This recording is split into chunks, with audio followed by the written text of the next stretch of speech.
एक आतंकी ज़हूर मिस्त्री भारत का एक प्लेन हाईजैक करने का आरोपी। ये पाकिस्तान में बेस्ड था। वैसे तो किसी को नहीं पता था अब तक कि ये कहाँ है। ये पाकिस्तान में रह रहा था, कराची में रह रहा था, पाकिस्तान की सरकार के नाक के नीचे रह रहा था।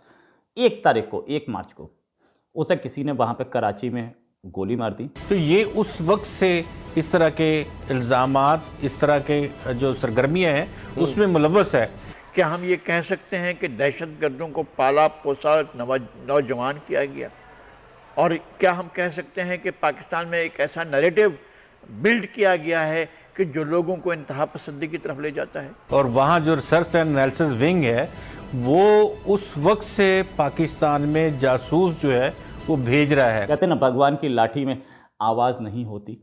पहुंच गए 72 हूरों के पास। उनके जो बाकी लोग हैं, अजीत दावल और बाकी दीगर जो लोग हैं, पाकिस्तान की आईएसआई ने इसकी आइडेंटिटी चेंज की होगी।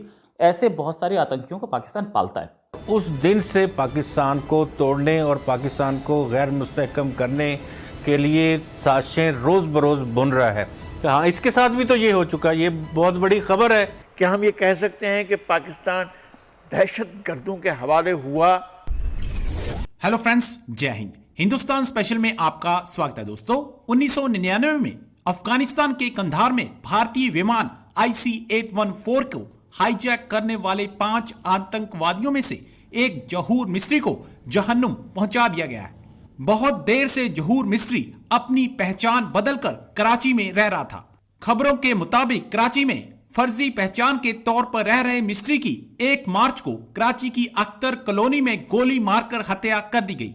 यह पता चल रहा है कि IC-814 को हाईजैक करने में शामिल 5 आतंकियों में से एक ज़हूर मिस्त्री सालों से पाकिस्तान में जाहिद अखूंद के तौर पर रह रहा था। पाकिस्तानी मीडिया के सूत्रों ने इस व्यक्ति की पहचान ज़हूर मिस्त्री के तौर पर की है।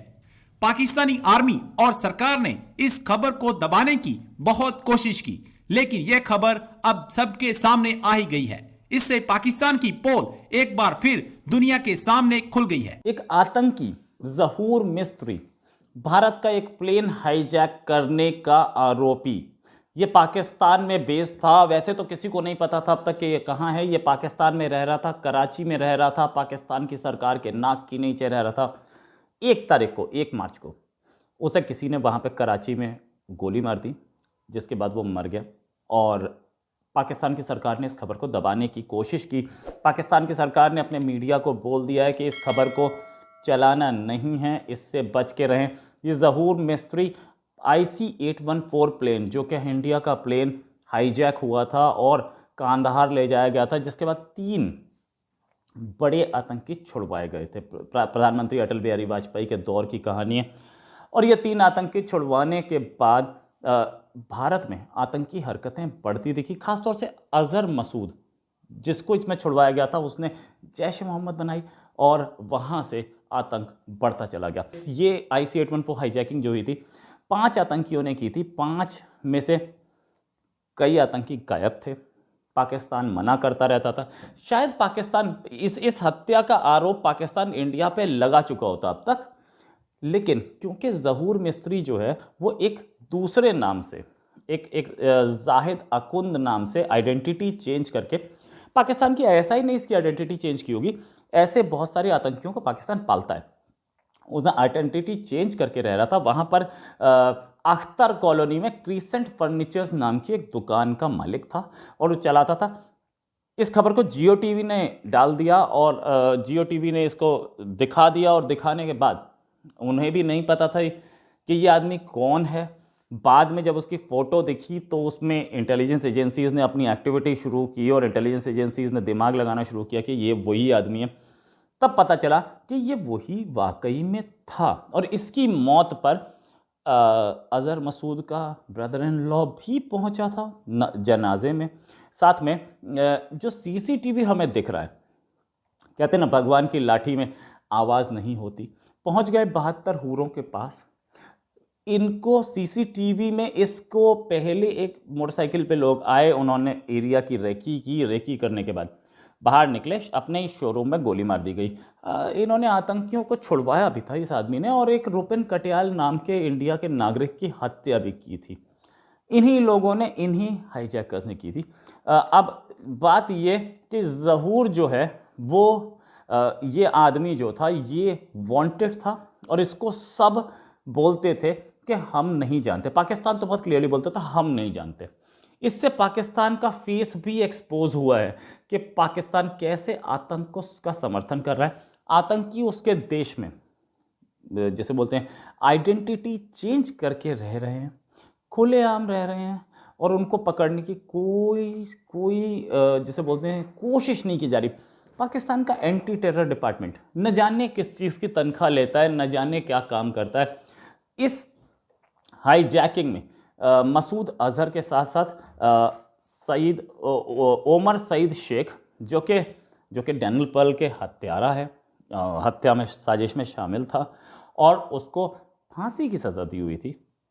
अब हाल में पाकिस्तान की एक और कोर्ट ने वो फांसी की सज़ा पलट के बिल्कुल बरी कर दिया। खैर ये पाकिस्तान की अदालतें करती रहती हैं, इसलिए भारत ने इनको छोड़ा था और उनको फ्रीली, उनको सेफली साथ लेके आए थे हमारे फॉरेन मिनिस्टर तत्कालीन।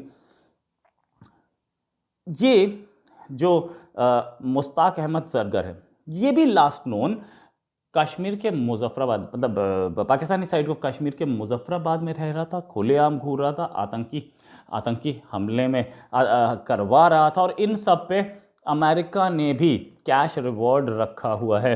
तो ये एक चीज़ और क्लियर सामने आई कि कैसे आतंक को पाकिस्तान सपोर्ट करता है। और उस दिन से पाकिस्तान को तोड़ने और पाकिस्तान को गैर मुस्तहकम करने के लिए साजिशें रोज़ बरोज़ बुन रहा है। और वहाँ जो रिसर्च एंड एनालिसिस विंग है वो उस वक्त से पाकिस्तान में जासूस जो है वो भेज रहा है।